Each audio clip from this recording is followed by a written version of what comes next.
और स्वागत है आपका टॉपर टॉक में। आज हमारे साथ हैं नितिश। नितिश, आप तो खैर अब आपको कौन नहीं जानता, लेकिन फिर भी जो नहीं जानते उनके लिए मैं बता दूं, नितिश ने एसएससी सीजीएल 2020 में रैंक 3 हासिल किया है, AR 3। मतलब पहले तो I really want to clap for you Nitish. Thank you sir. मतलब this is a really big achievement. I think हम में से ज़्यादातर लोग, मी इंक्लूडेड, हम लोग कभी क्लास में भी थर्ड नहीं आए, और आपने फर्स्ट अटेम्प्ट में, राइट, आपने फर्स्ट अटेम्प्ट में ऑल इंडिया रैंक 3 हासिल किया। तो शुरू से शुरू करते हैं। आपने स्कूलिंग कहाँ से करी? आप ओरिजिनली कहाँ पे आप पैदा हुए? आप एक्चुअली मैं सर हूँ अलवर से, राजस्थान से। अच्छा। तो मतलब प्रॉपर अलवर से वहाँ से लगभग 50 किलोमीटर दूर एक गांव है, उस वहाँ से हूँ। तो स्कूलिंग तो वहीं से हुई है नॉर्मल मेरी, गाँव अच्छा। से। उसके बाद फिर मैंने ग्रेजुएशन की है NIT हमीरपुर से, electrical engineering. Okay. And then उसके बाद से 2020 में ग्रेजुएशन की थी। उसके बाद से टाटा पावर में जॉब कर रहा हूँ, नेटवर्क एनालिस्ट। अच्छा, हाँ। तो आपने एसएससी सीजीएल के बारे में कब सोचा? पहली बार जैसे मैंने फाइनल ईयर में गेट की प्रिपरेशन की थी, मतलब खुद से। तो अच्छा। फिर तब मतलब PSU की जॉब प्रोफाइल इतना आइडिया नहीं था कि कैसी होती है, क्या होता है। तो फिर टाटा पावर में जॉब लग गई थी। तो फिर मेरे को वहाँ से कुछ सीनियर से पता चला कि जो जॉब प्रोफाइल यहाँ है और वहाँ सेम है। अच्छा। तो मतलब ज़्यादा पसंद नहीं थी मेरे को ये प्रोफाइल। टेक्निकल मतलब वही होता है, शिफ्ट में काम, एंड मतलब वर्किंग और फिक्स नहीं होता है, 6 डे वर्किंग, तो ये सब। तो फिर मैंने सोचा कि अब कुछ अलग देखते हैं, तो अलग सोचा। तो फिर नॉन टेक में देखा तो UPSC था। और फिर जॉब के साथ UPSC तैयारी करना, सीधा बैकग्राउंड भी नहीं कुछ, तो फिर वो आइडिया वैसे ड्रॉप हो गया। फिर हमने और सर्च किया तो SSC CGL पता चला हमको। ये था फाइनल ईयर में 2 महीने बचे थे तब। अच्छा। गेट का एग्जाम दे दिया था, ठीक ठाक रैंक था जिसमें, मतलब इतनी अच्छी नहीं थी कि PSU मिल जाए, ठीक ठाक थी। तो फिर हमने वो, मेरा एक दोस्त था रूममेट मेरा कॉलेज में, तो हमने दोनों ने सर्च किया। तो फिर ऐसे कोरा खोल लिया हमने। तो अच्छा। एक टॉपर था, नाम याद नहीं, पता नहीं कौन थे वो। उनकी 604 नंबर थे 600 में से, अच्छा। Till tyre 2। अच्छा। हम इतने हंसे वो नंबर देख के कि 604 नंबर कैसे आते 600 में हाँ, से। एग्जैक्टली। कोई आइडिया नहीं था हमको। और फिर हमने कुछ सोचा नहीं, बंद करके हम कुछ नहीं, पता नहीं, आइडिया ड्रॉप कर दिया अच्छा। कि ऐसा सब नहीं करना है। फिर कोविड आ गया मार्च में, तो सब घर चले गए। फाइनल ईयर था हमारा, फाइनल ईयर एग्जाम सब कब की बात ऑनलाइन। है? कौन से साल की? 2020, अच्छा, वही मार्च मार्च 2020। 2020 हाँ। में जब लॉकडाउन लगा। हाँ फिर जी। चले गए घर। तो मेरा जो दोस्त रूममेट था उसने प्रिपरेशन स्टार्ट कर दी थी, अच्छा। शायद जून के आसपास। और हमारा एग्जाम वगैरह हो गया था। फिर मेरी ज्वाइनिंग हो गई अक्टूबर में टाटा पावर में। तो फिर आगे मैंने सोचा था कि वो 2020 वाला अटेम्प्ट देगा, मैं 21 वाला अटेम्प्ट दूंगा। क्यों, मतलब सोचा कि तो अब डिग्री कर ली है तो थोड़े दिन जॉब कर लेते हैं, फिर हाँ, आगे सोचेंगे। तो थोड़ा फिर पढ़ाई में ब्रेक हो जाएगा एक छोटा सा। हाँ, हाँ। तो 2021 में लगभग मार्च के टाइम सेकंड वेव आई थी कोविड की। हाँ जी। और 2020 का एग्जाम शेड्यूल था मई 2021 में, हाँ। प्री। तो जब वो आई थी तो लॉकडाउन लग गया, तो पता था कि अब तो होगा नहीं एग्जाम इस टाइम में, तो पक्का हाँ। इस हाँ। आगे पोस्टपोन होना है। तो और मतलब जैसे वर्क फ्रॉम होम हो गया था कंपनी में भी, हाँ। काम हाँ, इतना रहता नहीं सबका था। होता वो तो। हाँ जी। तो फिर सोचा कि अब टाइम भी है, और फिर 2020 वाला टाइम दे देते हैं। हाँ। तो फिर मैंने वो 1 या 2 अप्रैल से ही प्रिपरेशन स्टार्ट कर दी थी। अच्छा। और फिर वहाँ से स्टार्ट की, और फिर वहीं से मैथ GS सब पढ़े 2-3 महीने, जब तक वर्क फ्रॉम होम रहा तब तक सिलेबस निपटा लिया अच्छा। कुल मिला के पहले। फिर अच्छा, रिवीजन, मॉक्स, ये सब चलते रहे साथ साथ बाद में। तो क्या क्या शेड्यूल रहता था आपका? जैसे सेट क्योंकि आप साथ में जॉब भी कर रहे थे, मतलब हाँ, इतना आसान नहीं होता। शेड्यूल क्या मतलब, जैसे पहले जब वर्क फ्रॉम होम था उसमें तो 2-3 घंटे काम होता था मैक्स, हम्म। उसमें निपटा देता था काम में, अच्छा। जल्दी जल्दी जैसे भी करके उनका। फिर वो मतलब स्टार्टिंग में अप्रैल में तो पूरे दिन वीडियो देखना। अभिनय सर के मैं मैथ से देखा था, उनके 2016-17 में इन्होंने सबसे पहले सीरीज चलाई थी यूट्यूब पे। हाँ, 15 2017 में 15 17 मिनट में चलाते थे वो। हाँ, हाँ 15 जी। 15 मिनट के वीडियो में, टू द पॉइंट, एकदम शॉर्ट सब। हाँ, एग्जैक्टली। क्यों उनका मेरी, पहला वीडियो भी वायरल चला गया था। हाँ, मैथ पहले से ही काफी स्ट्रॉन्ग थी, तो मतलब इतना ज्यादा नहीं था कि मैथ में बहुत ज्यादा टाइम देना है या कुछ। हाँ। तो मैंने वो 15-20 दिन में वो सारी वीडियो देख के निपटा दी थी, और जो भी नोट्स हाँ, बनाते तो हैं उन्हें वो लिख इंजीनियरिंग लिया। बैकग्राउंड से होने का थोड़ा फायदा हुआ। हाँ। हाँ जी। तो मैथ में मतलब बहुत टाइम लगता है सिलेबस पूरा करने, लंबा सिलेबस है राइट, वो। पर राइट। मेरे को वो टाइम पूरा बच ही गया, समझ लो, सामान लो। हाँ जी। और रीजनिंग बस खुद से प्रैक्टिस, रीजनिंग की टीचर से नहीं पढ़ी मैंने, खुद से प्रैक्टिस की थी। और जैसे कोई छोटा मोटा टॉपिक में दिक्कत आई तो वो यूट्यूब पे कोई 10-15 मिनट का वीडियो देख लिया, बस ट्रिक हाँ। बता दी उन्होंने कोई। ऐसे ही रीजनिंग की पढ़ी थी। और GS में क्या है, इंजीनियरिंग बैकग्राउंड से तो GS तो एकदम बिल्कुल जीरो थी कि कुछ पता ही नहीं GS में होता है क्या, क्या नहीं होता है। हाँ जी। तो RWT में रमो सर वो इंटरव्यू है टॉपर्स का, हाँ जी। तो मैंने वो चला के देखे 2-4। वो देखे कि इनका बैकग्राउंड क्या है, जो पहले टॉपर है उनका। हाँ। देखा वो सब नॉर्मली थे, कोई BSc था, कोई BTech था, सब नॉर्मली थे मतलब। हाँ। उन्होंने एक टॉपर थे, नाम तो उनका याद नहीं मेरे पर। उन्होंने बोला था कोई मनोहर पांडे की बुक आती है एक, अच्छा अच्छा, इंटरव्यू में उन्होंने एक बुक का नाम लिया। 20 रुपए की ओके। छोटी सी बुक आती हाँ है हाँ। जीएस की, उन्होंने उससे पढ़ी थी। तो मैंने सोचा ठीक है, मैं गया मुखर्जी नगर, 20 रुपए की बुक खरीद ली वो मनोहर पांडे की। मैंने सोचा हो गया, जीएस का काम तो खत्म हो गया, अब ये बुक पढ़ लेंगे। अब वो बुक मैंने मतलब उसमें क्या टू द फैक्ट सब कुछ लिखा हुआ है, पर मतलब टू हाँ द पॉइंट एकदम सीधा। हाँ, लेकिन तो वो मैंने याद करना तो बहुत 2 दिन मुश्किल है। पढ़ा और फिर ये नहीं हो पाएगा, इससे नहीं हो पाएगा। तो जो हाँ। मेरा रूममेट पहले से तैयारी कर रहा था राघव डाबी, हम्म। तो उससे मैंने पूछा कि जीएस में क्या करूँ मैं, हाँ तो उसने बताया जितेंद्र सर अच्छा पढ़ाते हैं, और उनको देख वीडियो। तो पसंद आ गए मेरे को, काफी अच्छे लग रहे थे, समझाते अच्छे मतलब है ना। तो फिर मैंने क्या उनके सारे वीडियो पॉलिटी हिस्ट्री ज्योग्राफी सब पढ़ लिए। हाँ हाँ। तो उनसे पहले मैंने मतलब 8-10 घंटे की वीडियो देखेगी दिन में लगातार 2 महीने तक, अच्छा। अप्रैल में मैं कोर्स खत्म कर लिया पहले। फिर ऐसे इंग्लिश में क्या हुआ था कि मतलब कुछ आइडिया नहीं था किससे पढ़नी है क्या पढ़नी है। ग्रामर वो मतलब रीडिंग तो ठीक थी, अब बीटेक की तो रीडिंग तो ठीक हो ही गई थी, हाँ पर ग्रामर का इशू था, कॉन्फिडेंस नहीं था बिल्कुल भी कि नंबर आएंगे नहीं आएंगे। हाँ, वो हिट रूल्स एंड याद ट्रायल करने वाला, पड़ते हैं हिट एंड सारे। ट्रायल वाला था कि अच्छा ये ठीक लग रहा है, भर दिया तो ठीक है। तो कुछ कॉन्फिडेंस नहीं था। तो फिर मैंने ऐसे यूट्यूब पे सर्च किया एक दिन कि इंग्लिश फॉर एसएससी सीजीएल, हम्म। तो काफ़ी सारे वीडियो आए, इसमें एक अमन सर का वीडियो था, अच्छा। 1.5 घंटे का वीडियो था। इतना लंबा वीडियो में कुछ तो काम का होगा शायद। हाँ। तो मैं ऐसे वो वीडियो देख ले चला गया, तो काफ़ी मतलब सही लगा मेरे को। 2-3 वीडियो और देखे मैंने। हम्म। वो कैब भी मैंने बुक खरीद ली थी, एक तो ये क्लीन टू पैरामाउंट, हम्म। एक वर्ड पर मेडी ली थी, वो मतलब पढ़ी नहीं ज़्यादा, मैंने ले ली थी, पर हाँ बक्सी बक्सी ले ली थी। इकट्ठी तो सारी कर लो। तो मतलब बहुत ज़्यादा 2-3 बुक खरीदी थी मैंने। तो फिर मैं पढ़ने लग गया कि अच्छा। बुक से वो कब याद ही नहीं हो रही ऐसे तो, कि हाँ। पहले तो जो भी इंग्लिश पढ़ी थी वो सब टेक्निकल, और एसएससी में कोई काम नहीं आता, बीटेक में या पहले इंग्लिश पढ़ी। Right right. और पहले 12th तक हिंदी मीडियम से था मैं। अच्छा। हाँ। तो अभी तो फिर वो मैंने यूट्यूब पे सर्च किया वो कैब्स फॉर सीजीएल या जो भी, तो वैसे बहुत सारे वीडियो आ गए। तो एक सीरीज थी उसमें कुछ 700-800 वर्ड के आए थे, उन्होंने 30-40 वीडियो थे, कोई टीचर थे। तो मैंने चालू किया, वो निमोनिक्स वगैरह से पढ़ाते थे, तो वो याद होना शुरू हो गई। तो एक दिन में आप कितने घंटे पढ़ते थे?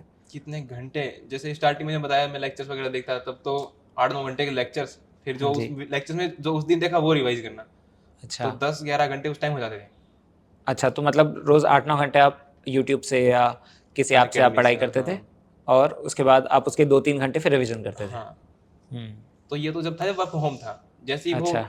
ऑफिस स्टार्ट हुआ, जून में स्टार्ट हो गया था लगभग। हाँ जी, अच्छा जून से ही हो गया था स्टार्ट। हाँ, मतलब धीरे धीरे स्टार्ट हो गया था, दो मतलब अल्टरनेट डेज पे, फिर वापस पूरे आ गए थे मतलब पूरे। हाँ हाँ तो उसमें क्या, फिर दिन में तो ऑफिस में रहना था, हाँ। और रात को जैसे मैं 4-5 घंटे निकाल लेता था। मैं रात को 9:30 से बैठा और 2-2:30 बजे तक, तो 4-5 घंटे मिल जाते थे। ऐसा होता था कि ऑफिस जा रहे हैं, तो जैसे वो प्रैक्टिस बैच था, वो ये अकेडमी मान लो मन सर का, अच्छा।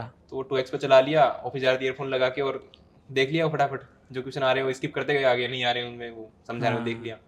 लंच टाइम आधे घंटे का होता था, तो एक एक घंटे अच्छा, एक्सटेंड कर लंच लेते टाइम में थे, भी। एक वीडियो वहाँ देख ली। तो मतलब दिन में भी ऐसे ऐसे यूज कर लेता था मैं ऑफिस टाइम में इंग्लिश में वीडियो, मतलब प्रैक्टिस बैच वगैरह देखने के लिए। तो कुल मिला के 5 घंटे दिन के हो ही जाते थे नॉर्मली। फिर सैटरडे संडे मिलता था, तो वो तो पूरे दिन 10-11 घंटे वापस। मतलब मेहनत करने से कभी पीछे नहीं हटे। हाँ, मतलब वो तो थोड़े दिन तो की थी काफ़ी। कितने टाइम तक, कितने कितने महीने आपका रहा ये शेड्यूल? मतलब देख लो, प्रॉपर तो अप्रैल से शुरू हो गया था, और अगस्त में प्री हुआ था, और जनवरी में मेंस तक तो चलता ही रहा था, जनवरी तक। तो काफ़ी स्टूडेंट्स का ये एक्चुअली क्वेश्चन होता है कि पहले प्री की तैयारी करें या प्री और मेंस की साथ में तैयारी करें, या पहले प्री क्लियर कर लें फिर मेंस की तैयारी करें।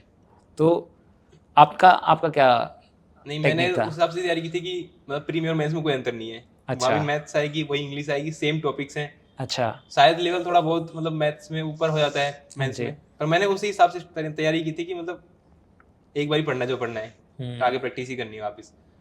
कि बेसिक्स क्लियर एक ही हाँ, बार में कर बेसिक्स लिया। क्लियर हो तो फिर वो आगे मेंस में कोई दिक्कत नहीं आती। मतलब ऐसा कोई जरूरी नहीं कि प्री तुमने कर लिया है, मेंस का अलग से कोर्स करना है, कि उसके कोई जरूरत नहीं है मतलब। सो नितिश, ये आपने तैयारी करी, आपने काफ़ी टाइम स्पेंड किया, आपने बहुत मेहनत करी, लेकिन एक पॉइंट आता है जब आई थिंक जितना ज़रूरी तैयारी करना होता है उतना ही ज़रूरी होता है पेपर कैसे दें ये आना। एग्ज़ाम देने का भी एक तरीका होता है। तो आपका क्या आपका आपने कैसे तैयारी करी एग्ज़ाम की, कि एग्ज़ाम देते कैसे हैं, उसका प्रिपरेशन कैसे किया आपने? पहले से मैंने अप्रैल मई में तो बिल्कुल कोर्स पे ही ध्यान दिया, ज़्यादा हाँ कुछ जी। सोचा नहीं कि पहले पढ़ेंगे। फिर मैंने सोचा कि मॉक टेस्ट देने हैं। तो मॉक टेस्ट की बहुत सारी सीरीज आती हैं, हाँ जी। तो अब फिर मैं कौन सी लूँ। तो फिर मैंने मतलब वही सर्च किया गूगल पे कि लोगों के फीडबैक क्या है। हाँ जी। तो 2-3 के नाम आए थे, ऐसे टेक्स्ट बुक था, ग्रेडअप था, सुपर मॉक्स थे, हाँ जी। एक ओली बोर्ड का था, 3-4 मैंने देखे। फिर देखा कि सबसे अफोर्डेबल टेक्स्ट बुक का है। हाँ, मतलब मेन रीजन पहला वही था मेरे लेने का। हाँ जी। तो फिर मैंने वो ले लिया। फिर मैंने पेपर दिया पहला, तो फिर पता चला कि इंटरफेस काफी अच्छा है टेक्स्ट बुक का। तब तो मतलब पहला वो था तो इतना भी आइडिया था कि कितना अच्छा है, बाकी से वो नहीं मेरे को आइडिया था। हाँ जी। तो फिर मैंने मतलब जून में लगभग देना मुक शुरू कर दिया था, अच्छा, जून स्टार्टिंग से ही। तो और साथ साथ ही तैयारी की, जैसे जैसे तैयारी मई होती मई गई। एंड में सब्सक्रिप्शन लिया था मैंने टेक्स्ट बुक का, और जून से स्टार्ट कर दिया था मॉक देना। अच्छा। और फिर मतलब ऐसे मतलब डेली का दिन नहीं पता था मॉक, सैटरडे संडे को 2-2 मॉक दे देता था। बीच में अच्छा। कब भी टाइम लगता था, जब क्यों प्री का मॉक 1 घंटे का होता था, ज़्यादा टाइम लगता नहीं था, बीच में भी दे देता था। तो ऐसा देता रहा। फिर टेक्स्ट बुक में फ्री मतलब प्रीवियस ईयर वाला मॉक थे ना, मैंने प्रीवियस की बुक नहीं खरीदी थी, मतलब ऐसे की आती है ना क्वेश्चन वाली प्रीवियस। हाँ। मैंने तो प्रीवियस जो भी किया सारे टेक्स्ट बुक से ही मॉक दिए। अच्छा। हाँ, और फिर जो मतलब जीएस के लिए, रीजनिंग के लिए जो सेक्शनल टेस्ट अलग से थे ना, वो दिए थे। मैथ में तो दिए नहीं सेक्शनल टेस्ट मैंने, क्योंकि अच्छा। जो थे क्योंकि आपको कॉन्फिडेंस था। हाँ, रीजनिंग के प्रैक्टिस के लिए था, तो वो सेक्शनल टेस्ट सब दे दिए थे मैंने, टॉपिक वाइज टेस्ट वो भी सब दे दिए थे उन्होंने, मतलब वो काफ़ी सही थे।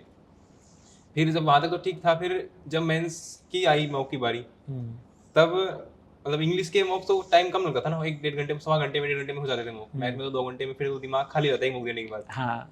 तो इंग्लिश में तो मतलब मैंने सारे जल्दी जल्दी वो खत्म हो गए टेक्स्ट बुक के मॉक, जो प्रीवियस ईयर थे वो भी, और जो और थे वो भी, क्योंकि मैं इंग्लिश का तो दे देता था, चलते फिरते हो जाता था इंग्लिश की मॉक तो। मैथ में तो बड़ा ध्यान देना पड़ता है ना। हाँ। तो फिर मैं अब क्या करूँ, फिर मैंने एक ग्रेड अप का मॉक खरीदा अच्छा। सीरीज। तो मतलब वो इंग्लिश के लिए खरीदी मैंने, तो मैंने और इसलिए कि मतलब जब मैं प्री में दे के आया था पेपर, तो मेरा सर्वर थोड़ा स्लो था। अच्छा। तो मेरे को लगा कि इंटरफेस इतना भी स्मूथ नहीं पेपर का जितना टेक्स्ट बुक का है, कुछ ज्यादा ही स्मूथ है। तो मेरे को लगा थोड़ा कुछ और भी लेना चाहिए। तब मैंने ग्रेड अप लिया उनका, मतलब उनका भी अच्छा है इंटरफेस, मतलब टेक्स्ट बुक से थोड़ा सा पीछे है, जो अच्छा। पेपर से थोड़ा मैच करता है। और कि सर्वर की स्पीड वगैरह स्लो हो तो थोड़ा उसमें आइडिया लग जाता है। हाँ, मैंने बट मैंने वो भी पेपर में भी सेंटर टू सेंटर डिपेंड करता है। हाँ, मतलब मेरे सेंटर पे ठीक मतलब थोड़ी स्लो थी, हाँ जी। और मेंस में और भी स्लो थी प्री से। तो फिर वो गेटअप के लिए, गेटअप में मतलब मेनली मैंने इंग्लिश के मॉक दिए थे, मैथ के भी दिए थे 5-7 ऐसे कुछ, तो मतलब मेनली मैंने इंग्लिश के दिए थे। अच्छा। मॉक्स का तो यही रहता था। बाकी मॉक्स में मतलब जैसे देता था तो वो थोड़ा एग्जाम को सोच के ही, मतलब एग्जाम में मान लो कि मेरा ऐसा होता है, ये पेपर शुरुआत में टफ आ गया, टफ क्वेश्चन कर रहे हैं, तो 1 घंटे में कम हुआ, तो फिर प्रेशर में आते हैं कि अब अगले घंटे में होगा नहीं। राइट। तो मैथ में ऐसे करता था कि शुरू में 1-2-4 बार किया मैंने, 1 घंटे में जानबूझ के 40 ही क्वेश्चन किए, अच्छा। कि लास्ट में 60 बचे, अच्छा। कि वो 1 घंटे में 60 कर पाऊंगा कि नहीं, फिर पेपर भी ऐसा हो सकता है ना, अच्छा। पेपर में एकदम से अनएक्सपेक्टेड कुछ ना हो। हाँ हाँ तो हाँ। जो भी मेरे सामने सिचुएशन मैंने सोचा था ये हो सकती है, ये हो सकती है, वो सब सिमुलेट करके मॉक में ही देख ली थी। बिल्कुल इंजीनियरिंग माइंडसेट लगाया आपने कि पेपर को मैं क्रैक कैसे कर सकता हूँ। बहुत अच्छे, बहुत अच्छे। एनालिसिस में फिर मैं वो क्वेश्चन देखता था फिर कि जो गलत है वो, अच्छा। और एक टेक्स्ट बुक में आता है हर क्वेश्चन का टाइम दिखाता है, एवरेज टाइम राइट। कितना है, तुमने कितना टाइम लिया, तो जिसमें मैंने एवरेज से ज्यादा टाइम लिया ना, वो देखता था। मतलब जैसे कम्युनिकेशन होता था, पर जो एवरेज से ज्यादा था वो देखता था मैं, अच्छा। कि इसमें क्या था, कुछ नया तरीका, उसका सॉल्यूशन भी आता था नीचे टेक्स्ट बुक में, मतलब डिटेल में, तो फिर वो देख लेता था सॉल्यूशन, इन्होंने क्या दिया और मैं क्या कर सकता था। राइट। तो वो भी काफी हेल्प मिले उसमें, और फिर वो एनालिसिस आता था उनका परसेंटाइल वगैरह, तो वो काफी सही था वो भी। अच्छा, परसेंटाइल मतलब जिसमें आप परसेंटाइल सबसे वगैरह, कंपेयर कर टॉपर्स पाते के हैं। स्कोर दिखाई देते थे, सेक्शन वाइज टॉपर्स के स्कोर दिखाई देते थे प्री के मॉक अच्छा। में, तो उससे भी आइडिया लग जाता था कि कौन कितना स्कोर कर रहा है। जीएस में पीछे रहता था मैं इसमें तो वो लग जाता आइडिया, लोग कितने कितने नंबर ला रहे हैं जीएस में भी। तो वहाँ पे जो आती थी परसेंटाइल और जो आपकी एक्चुअली आई, आपको लगता है वो सिंक में थी? एक्चुअली उन बैटरी आई है नहीं, बट आपको कॉन्फिडेंस आ गया था कि मैं अच्छे मार्क्स आ जाएंगे? कॉन्फिडेंस था कि मतलब अच्छे आ जाएंगे, इतना कॉन्फिडेंस नहीं था कि क्योंकि 3 मॉक्स आएंगे, में अच्छे आ रहे थे। कॉन्फिडेंस अच्छे आ जाएंगे। नितिश, आपकी स्टोरी सुन के मेरे को लग रहा है कि मतलब मैं भी एग्जाम की प्रिपरेशन करना स्टार्ट कर दूं, लेकिन मैं तो जॉब कर रहा हूँ। तो मेरे माइंड में एक क्वेश्चन आ रहा है जो आई एम श्योर बहुत सारे स्टूडेंट्स के माइंड में आता है कि तैयारी जॉब छोड़ के ही हो सकती है या जॉब के साथ साथ भी हो सकती है, मतलब कैसे करनी चाहिए? आपका एक्सपीरियंस क्या था? आपका फ्रेंड का एक्सपीरियंस क्या था? मेरा एक्सपीरियंस सर ये है कि मैंने तो जॉब के साथ ही तैयारी की है, तो मतलब बिना जॉब वाला तो एक्सपीरियंस मेरा है नहीं। राइट। अभी तक जैसा एसएससी का पैटर्न चल रहा था ना, उस हिसाब से जॉब के साथ करना सेफ है। हाँ क्यों? जी। 2-2 साल लग रहे थे प्रोसेस में, और 2 साल तक एक चीज पढ़ पढ़ के आदमी वैसे ही बोर हो जाता है। और जॉब के साथ मतलब ऐसा है कि थोड़ा दूसरी जगह पे भी ध्यान रहता है, तो फिर वो इतना बोर नहीं होते। राइट। पर अब जैसे मतलब नया जो पैटर्न आ गया है, 5-6 महीने में शायद दोनों एग्जाम खत्म हो जाएंगे, हाँ जी। तो इसमें अगर बिना जॉब के कर रहे हैं तो भी मतलब ठीक है, क्योंकि जल्दी प्रोसेस खत्म हो जाए ठीक है। जितना लंबा चलता है उतना ही फ्रस्ट्रेटिंग होता जाता है हाँ। कि आज एग्जाम नहीं हो रहा, आज ट्विटर कैंपेन हो रही है, आज ये हो रहा है, तो फिर वो दिक्कत हो जाती थी। अब तो हो सकता है बिना जॉब की तैयारी की जा सकती है। नहीं, पिछले 2 साल तो खैर हाँ, तब सबके तो लिए एक्सेप्शन थे। बिना जॉब की तैयारी अगर मैं करता तो सही में बोर हो जाता इतने दिन तक। तो आपने ऐसे बोला कि रिस्क है, तो रिस्क आप सिर्फ एक ही एग्जाम की तैयारी कर रहे थे, आपने इस रिस्क को थोड़ा हेज किया कि किसी और एग्जाम की भी तैयारी करी साथ में, अगर मान लीजिए 1% एसएससी सीजीएल नहीं होता? मतलब मेरे मन में तो ऐसा कुछ नहीं था कि दूसरा एग्जाम तैयारी करनी है कुछ, बिल्कुल भी। तो मैंने फॉर्म भी ऐसे सीजीएल का ही भरा था। अच्छा। फिर एसबीआई पीओ का फॉर्म आया था। हाँ जी। तो वो मेरे दोस्त ने बोला कि पीओ का फॉर्म आया, भर दे। अच्छा। बोला नहीं भरना, क्या करना है भर के, जॉब तो वैसे यहीं कर ही रहा हूँ। हाँ तो बैंक में थोड़ी जॉब हेक्टिक होती है, हाँ। तो वो यहीं यहीं सही है। फिर आईपीएस का फॉर्म आया, तो उसने मेरे को वापस बोला अब भर दे। हाँ। तो मैंने वो फॉर्म भर दिया। अच्छा। शायद अक्टूबर में आया था फॉर्म, 2021 में। हाँ जी हाँ जी। तो फिर दिसंबर में उसका प्री था, प्री दिया तो प्री में तो मतलब वही चीजें आई थी जो उधर अपने एसएससी में पढ़ते हैं, वही चीजें उधर थी। प्री तो सिमिलर थोड़ा सा आई रीजनिंग में थिंक पजल्स वगैरह आती ज्यादा है, होता है। हाँ तो वो बेसिक मतलब थोड़ा बहुत हो जाता है, इतना कर लेते तो। हाँ जी। तो प्री क्लियर हो गया था। फिर उसका मेंस था जनवरी में, हम्म। तो वो मेंस दे दिया मैंने। इवन सीजीएल का प्री हुआ था, उसके बाद उसका फॉर्म आया, प्री भी हो गया, मेंस भी हो गया। फिर सीजीएल का मेंस आया था, तो उसमें हो गया था, मतलब सेंट्रल बैंक ऑफ इंडिया मिला था, पर मैंने फिर वो ज्वाइन नहीं किया। अच्छा, तो ज्वाइनिंग तो आपने सेंट्रल बैंक ऑफ इंडिया को छोड़ दिया? ज्वाइनिंग, क्योंकि वो जुलाई में ज्वाइनिंग आई थी उसकी। अच्छा। और फिर लग रहा था कि अब जल्दी सीजीएल का रिजल्ट भी आ जाएगा 4-5 महीने के लिए, फिर वो उधर जाना, चेंज करना, जॉब काफ़ी हेक्टिक हो जाता है। हाँ। फिर वो छोड़ दिया मैंने। तो मेरे को ऐसा लगता है कि हम जो भी अचीव करते हैं लाइफ में, उसमें हमारी फैमिली का बहुत बड़ा रोल होता है। तो आपकी फैमिली ने आपको ऑल थ्रू दिस सपोर्ट किया? उनका क्या मानना था इस दिस? आपने जितने भी डिसीजंस लिए, कुछ टफ डिसीजन लिए आपने इस पॉइंट पे, आपने गेट की पहले तैयारी करी, फिर आपने जैसे सेंट्रल बैंक ऑफ इंडिया की जॉब नहीं ली, आपने एसएससी सीजीएल पे अपना पूरा फोकस किया, तो आपकी फैमिली का इसमें कैसे सपोर्ट रहा? उन्होंने आपको कहाँ पर कैसे गाइड किया, उसके बारे में थोड़ा बात करना चाहेंगे? एक तो मतलब फैमिली मतलब ऐसा कोई प्रेशर नहीं था कि तुमको ये करना है या ये करना है, मतलब अच्छा। शुरुआत से ही अच्छा। जो भी करता है वो खुद की चॉइस से ही किया है। अच्छा। बस हमेशा सपोर्ट किया है कि कर रहा है तो ठीक है, जो करना है वो कर। हाँ जी। तो अभी मतलब जैसे मैंने जॉब लग गई थी, तो मैं सीजीएल की प्रिपरेशन स्टार्ट की, तो मैं घर पे मतलब घर पे क्या, मैं किसी को नहीं बताता कि मैं सीजीएल की प्रिपरेशन कर रहा हूँ। हाँ जी। मैं पहले वाला दोस्तों को लगता था मैं गेट की प्रिपरेशन कर रहा हूँ, टेक्निकल बैकग्राउंड से पहले बार अच्छे मार्क्स थे, तो 2-4 लोगों को पता था कि मैं सीजीएल की प्रिपरेशन कर रहा हूँ। हाँ। ना मैं कोई एसएससी वाले के कांटेक्ट में था बिल्कुल भी कि कोई प्रिपरेशन कर रहा है उसके। तो मेरा दोस्त था, उसने तभी स्टार्ट की थी, तो वो भी नया ही था। राइट। तो मतलब घर वालों को पता नहीं था। अच्छा। फिर जैसे प्री आया था, उससे थोड़े दिन पहले मैंने थोड़ा सा बताया था कि मैं ऐसा, मेरे को एग्जाम है अगस्त में और उसकी मैं प्रिपरेशन कर रहा हूँ। हाँ जी। घर वालों लगा ठीक है अभी शुरू की होगी, कर रहा होगा। घर वालों ने मतलब ज्यादा पूछा नहीं, बस उन्होंने कहा था कि नॉर्मल। मैं घर नहीं जाता था क्योंकि अब संडे संडे मिलते थे, हाँ। और फिर घर कैसे जाएंगे, पढ़ूंगा कब। घर वाले को यही क्वेश्चन रहता था कि अब तो दिल्ली इतनी पास है, पहले तो मैं कॉलेज था हमीरपुर हिमाचल में था, अच्छा, तो वहाँ से तब तो नहीं आ पाते दूर थे। था। तो घर वाले कहते थे कि अब इतना पास है दिल्ली, फिर भी तू घर नहीं आता है, करता क्या है तू? नहीं, वही होता है, पेरेंट्स के सैक्रिफाइस होते हैं। फिर वही कि मैं हर बार कोई बहाना मारता, ये है वो है, कैसे मतलब वो है कि अगर आप बता देते ना ज़्यादा लोगों को, तो प्रेशर उतना ही बढ़ जाता है परफॉर्म करने का। बिल्कुल सही बात है। तो मतलब जितना इसको सीक्रेट रखा जाए उतना ही बढ़िया है वो। हाँ। तो फिर प्री तक तो मतलब बताया था मैंने, आइडिया दिया था घरों कि ऐसा एग्जाम है, 17 अगस्त को मेरा एग्जाम था। और एग्जाम से मतलब 8-10 दिन पहले मतलब फैमिली प्रॉब्लम भी बहुत मतलब। अच्छा। और फिर मतलब ऐसा हुआ था ना, 17 को मेरा पेपर था, हम्म। और 17 की सुबह मतलब 3-4 बजे मेरी दादी जी एक्सपायर हो गई थी। ओह, आई एम सॉरी। तो फिर घर वालों ने फोन कर दिया कि वो तो होता ही है, फटाफट आ जाओ। और फिर 5-7 मिनट तो मेरे को समझ नहीं आया क्या करूँ क्या करूँ। फिर मैंने वापस फ़ोन किया कि एग्ज़ाम दे के आऊँगा। तब तक उनको आइडिया था कि इतना इंपॉर्टेंट है, कितनी मैंने तैयारी की है, मतलब उनको पता था ठीक है प्रिपरेशन कर रहा हूँ, उनको इतना आइडिया नहीं था कि मैंने क्या किया क्या नहीं किया है। हाँ जी। तो फिर मतलब उनको समझाया मैंने कि पेपर तो दे के आऊँगा, काफ़ी ज़रूरी है, आने से मेरा कुछ नहीं होगा। तो फिर मैं सेकंड शिफ्ट में पेपर था मेरा, 11 से 12 शायद, हाँ, नोएडा, इधर सेक्टर 62। अच्छा। तो फिर मैं आया, पेपर दिया, पेपर देते ही फिर सीधा कर गया। और फिर 5-7 दिन वहाँ रहा। वही फिर प्री के बाद भी मैं मेंस में एक बार बस बीच में घर गया था दिवाली पे। तब तो घर वालों समझ में आया था कि पेपर कुछ इंपॉर्टेंट है, तैयारी की है। तो फिर घर वालों ने ज़्यादा कुछ मतलब बोला भी नहीं कि ठीक है दे ले फिर आ जाना। बाद में तो घर वालों से बता ही दिया था धीरे धीरे, तो वो पूरा आइडिया हो गया था फिर तो वही था। लेकिन आपने जैसे अभी बोला कि लास्ट के 7-8 दिन पहले कुछ फैमिली प्रॉब्लम्स आ गई, और मतलब जो आपकी दादी के साथ हुआ वो मतलब बहुत ही अनफॉर्चुनेट है, लेकिन आपने फिर भी you got through it. But ये एक ऐसा क्वेश्चन है जो स्टूडेंट्स की तरफ से हमारे पास बार बार आता है कि लास्ट वीक में क्या करें, लास्ट डे पे क्या करें। तो उसके लिए मतलब I understand that mind set is very important, but कोई उसके अलावा पर्टिकुलर तैयारी भी होती है? जैसे मतलब ये नहीं जो भी एग्जाम देना है तो मतलब अभी से लेके ऐसा था कि लास्ट में 1 महीने में पूरा सिलेबस रिवाइज करना है, चाहे वो ऊपर ऊपर से हो चाहे पूरा हो।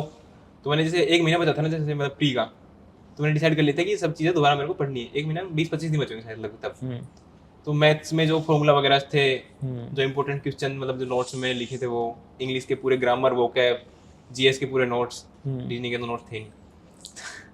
तो वो मतलब 1 महीने में पूरी रिवाइज करनी, वो था मेरा। 1 महीने में पूरी रिवाइज, तो लास्ट के 4-5 दिन बचे थे, उससे पहले ही रिवाइज हो गए थे। अच्छा। फिर उसके बाद लास्ट के 4-5 दिन में जो मतलब मेरे को लगता था कि ज़्यादा इश्यू है टॉपिक्स में, वो मैंने रिवाइज किया, मॉक वगैरह दिए। अच्छा। और 1 दिन पहले मतलब कल एग्जाम है, तो आज कुछ नहीं किया, सब कुछ बंद करके रख दिया और बस आराम से आराम करो, बस कल एग्जाम दे के आना है। ऐसे ही फिर मैंने मेंस में भी मतलब जैसे जब 1-1.5 महीना बचा था ना, तब मैंने वो प्लान बनाया था पूरा, मतलब एक मैंने पूरा A3 में प्लान बनाया था, ये टॉपिक्स पढ़ने इतने दिन में और रिवाइज करने हैं।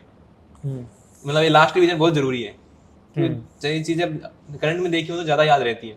राइट। तो वही फिर मैंने 1 महीने का प्लान बनाया मेंस में वो 20 दिन में पूरा हो गया था। अच्छा। तो फिर वो दोबारा मतलब कुछ चीज़ें जो लगता था ये टॉपिक थोड़े टफ है या फिर पहले दिक्कत हुई थी, वो दोबारा मैंने पढ़ ली एक बार और मॉक तो देता ही रहा था।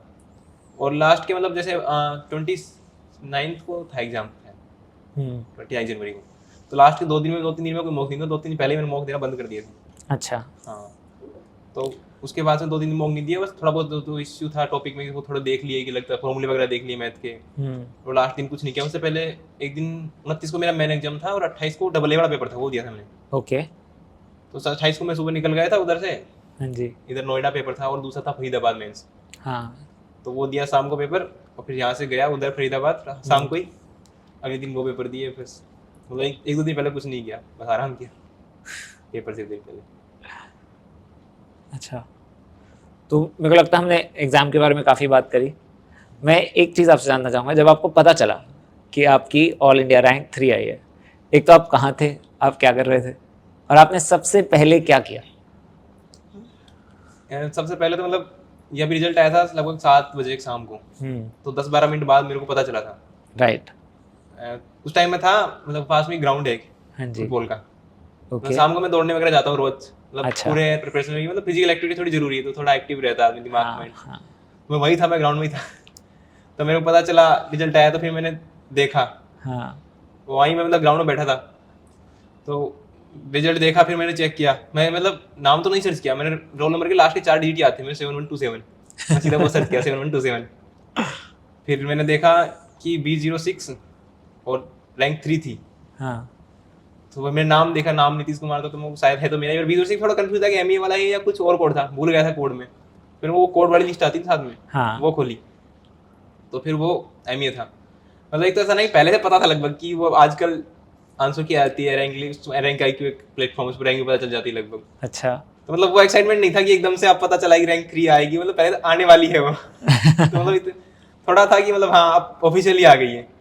तो सबसे पहले मैंने घर पे फोन किया, घर वालों को बताया, घर वाले काफी खुश थे। बाकी फिर तो मतलब तब तक तो फिर बहुत कॉल आने लग गए थे, फिर रात को 1-2 बजे तक तो बस फोन आ रहे थे, फोन जा रहे थे, कट, मतलब एकदम परेशान हो गया था फिर तो। उस दिन तो रात को फिर ऐसे ही मतलब बहुत लोगों के फोन आए, इसके हाँ। बाद में से उसमें ही निकल गए। 2 3 दिन से वही चल रहा है बस अभी। तो अब अगले दिन ऑफिस से छुट्टी ली, कुछ पार्टी वार्टी करी? हाँ, पार्टी तो हो गई पर छुट्टी नहीं ली। ऑफिस में तो मैं अगले दिन गया सुबह, और सुबह जाके ऑफिस वालों को बताया, तो ऑफिस में सब शौक थे। तुमने कब तैयारी करी? तुम वही हो जो कल तो इधर घूमते थे हमारे साथ। फिर जो मतलब हमारे मतलब बॉस को, HOG को बताया, तो वो भी एकदम शौक थे कि ये कब हुआ। फिर मैंने उस दिन तो जाके रिजाइन डाला पहले। अच्छा। Tata bye bye. फिर वो अभी मतलब नोटिस पीरियड शुरू हो गया, रिजाइन डालती तो फिर उसमें छुट्टी नहीं ले सकते। राइट। एक महीने का तो छुट्टी तो ली नहीं, ऑफिस जा रहा हूँ मतलब। तो अब आपकी ज्वाइनिंग कब है और आप कहाँ ज्वाइन कर रहे हैं? ज्वाइनिंग तो सर शायद 1-2 महीने में आ जाएगी, ministry of external affairs ASO। अच्छा, वाह। सो ट्रैवल करने को मिलेगा, उम्मीद है? हाँ, ट्रैवल तो अभी तक भी काफी किया है। अच्छा। अच्छा, ट्रैवल का शौक है आपको? हाँ, घूमने का शौक है, ट्रैवल का तो नहीं, घूमने का, नई नई जगह जाने का। अच्छा। हाँ। तो आप कहाँ कहाँ घूमने गए हो? कहाँ मतलब ऐसा बहुत ज्यादा भी नहीं, पर नॉर्थ इंडिया में तो घूम आई हूँ। अच्छा। यूपी है, यूपी में 2-3 चीजें, ताजमहल हो गया, मथुरा, फतेहपुर सीकरी। इधर हिमाचल में बहुत घूमे, हिमाचल में कॉलेज में रहे थे तो। हाँ जी। उत्तराखंड में भी घूमा हूँ, उत्तरकाशी, ऋषिकेश, हरिद्वार, ये सब। पंजाब में, तो आपने राजस्थान में घूमा है। नॉर्थ इंडिया को आपने हर जगह से देख हाँ, लिया। नॉर्थ इंडिया में बहुत सारी चीजें देख ली है, मतलब हाँ। ऊपर जम्मू कश्मीर बचा है। अब फॉरेन जाने की बारी है। तो एक आखिरी सवाल मैं आपसे करना चाहूँगा।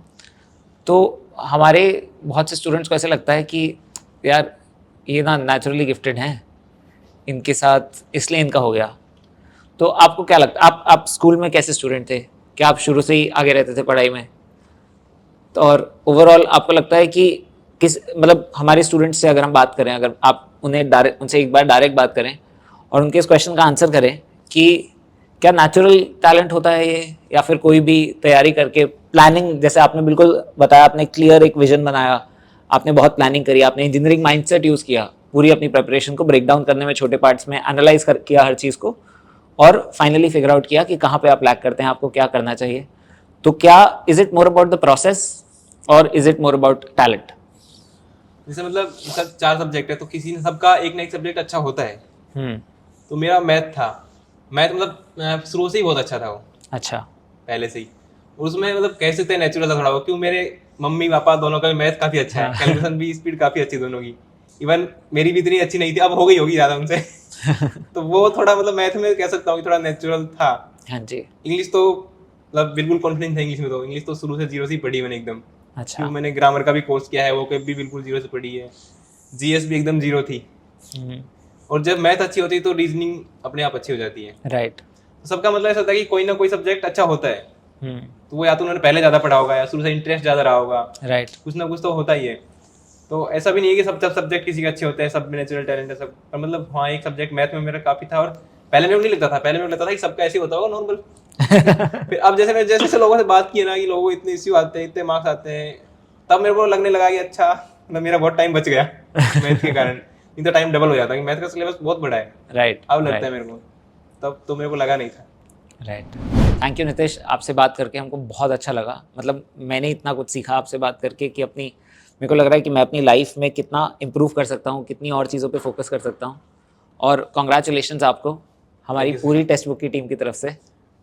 And most importantly all the best for your future, for your career. Thank you, आप sir. बहुत सारी कंट्रीज ट्रैवल कीजिए और एक सेल्फी हमें ज़रूर भेजना। हाँ sir, thank you. Thank you.